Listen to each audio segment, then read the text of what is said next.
Subscribe कीजिए royal teacher को education संबंधी न्यूज़ तुरंत पाने के लिए।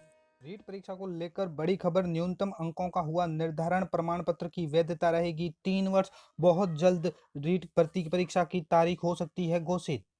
जी हाँ साथियों, इस वक्त की बड़ी खबर सामने आ रही है। लाखों विद्यार्थी जिस परीक्षा का इंतजार कर रहे हैं, रीट भर्ती परीक्षा का जो इंतजार कर रहे हैं, वो इंतजार उनका जल्द ही खत्म होने जा रहा है। ये बात सिर्फ गोविंद सिंह डोटासरा राज्य शिक्षा मंत्री ने खुद अपने ट्वीट के जरिए बात कही है कि बहुत ही जल्द रीट भर्ती परीक्षा का आयोजन किया जाएगा और परीक्षा की तिथि भी घोषित की जाएगी। इसके साथ ही आज रीट भर्ती को लेकर जो अंकों का निर्धारण था, SC ST OBC जनरल वर्ग के लिए अंकों का, न्यूनतम अंकों का निर्धारण कर लिया गया है। अब जो ये रीट भर्ती परीक्षा होगी उसमें न्यूनतम अंक का जो निर्धारण किया गया है, उसी के अनुसार उसके अकॉर्डिंग आपको नंबर लेकर आने हैं।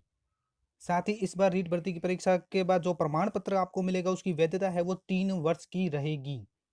आप देख सकते हैं साथियों, राजस्थान सरकार का प्रारंभिक शिक्षा का ये है वो आदेश जो राष्ट्र लिखा है, आज ही जयपुर से जारी हुआ है।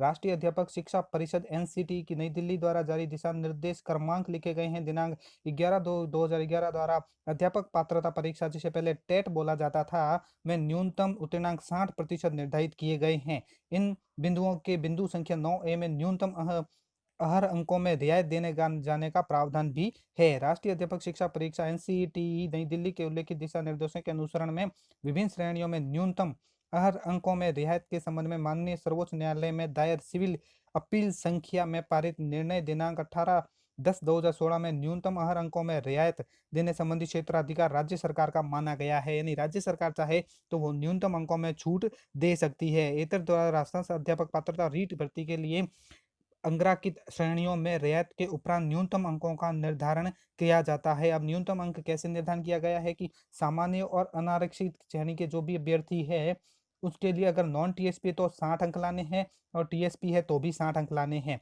इसी प्रकार जो ST वर्ग के हैं, अनुसूचित जनजाति वर्ग के, उनको 5 अंक कम लाने हैं, यानी 55%, और यहाँ पे है TSP क्षेत्र के है तो 36% लाने हैं। इसी प्रकार अनुसूचित जाति यानी SC, अन्य पिछड़ा वर्ग OBC, अति पिछड़ा वर्ग MBC तथा आर्थिक रूप से कमजोर EWS के अभ्यर्थी है, उनको 55% अंक न्यूनतम उत्तीर्ण के लिए लाने आवश्यक है। समस्त श्रेणी की विधवा एवं परित्यक्ता महिलाओं के एवं भूतपूर्व सैनिक है, उनको 50% अंक। दिव्यांग निःशक्त जन श्रेणी में नियमानुसार आने वाले समस्त व्यक्ति को 40%, शहरी जनजाति के व्यक्ति है तो 36% अंक है वो लाने आवश्यक है। ये सारे न्यूनतम अंक के जो है वो पात्रता संबंधी उक्त मापदंड सब इस आदेश के जारी होने के पश्चात आयोजित होने वाली राजस्थान अध्यापक पात्रता परीक्षा यानी रीट पर लागू होंगे। अब जब भी रीट परीक्षा होगी तो ये अंक लागू होंगे। साथ ही एक और आदेश है, ये भी देख लीजिए। राष्ट्रीय अध्यापक शिक्षा परिषद NCT नई दिल्ली के अध्यापक पात्रता परीक्षा हेतु जारी दिशा निर्देश 11 फरवरी 2011 के क्रम में आगामी राजस्थान अध्यापक पात्रता परीक्षा रीट के आयोजन हेतु इस विभाग के आदेश दिनांक 24/11/2020 द्वारा राजस्थान माध्यमिक शिक्षा बोर्ड अजमेर को नोडल एजेंसी नियुक्त किया गया है। एक तो बात ये हो गई कि नोडल एजेंसी है वो माध्यमिक शिक्षा बोर्ड अजमेर को नियुक्त किया गया है। साथ ही आगामी जो अध्यापक पात्रता परीक्षा रीट का आयोजन होगा, उसकी प्रमाण पत्र की वैधता है वो 3 वर्ष तक रहेगी। अब ये है दोस्तों गोविंद सिंह डोटासरा का ट्विटर अकाउंट, जहां उन्होंने ट्वीट करके ये जानकारी दी है कि रीट परीक्षा को लेकर सरकार आचार संहिता के हर ही प्राथमिकता से काम कर रही है।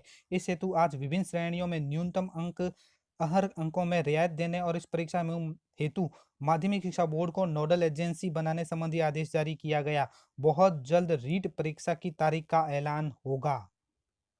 तो साथियों, आप समझ चुके होंगे आदेश को देखकर, गोविंद सिंह डोटासरा के ट्वीट को देखकर ये समझ चुके होंगे कि रीट भर्ती का परीक्षा का आयोजन बहुत ही जल्द होने वाला है। इस भर्ती परीक्षा से संबंधित और न्यूज़ पाने के लिए वीडियो को कर दीजिए अभी से लाइक, शेयर और सब्सक्राइब। पास में आने वाले घंटी के बटन को जरूर दबाएं एजुकेशन संबंधी न्यूज़ तुरंत पाने के लिए।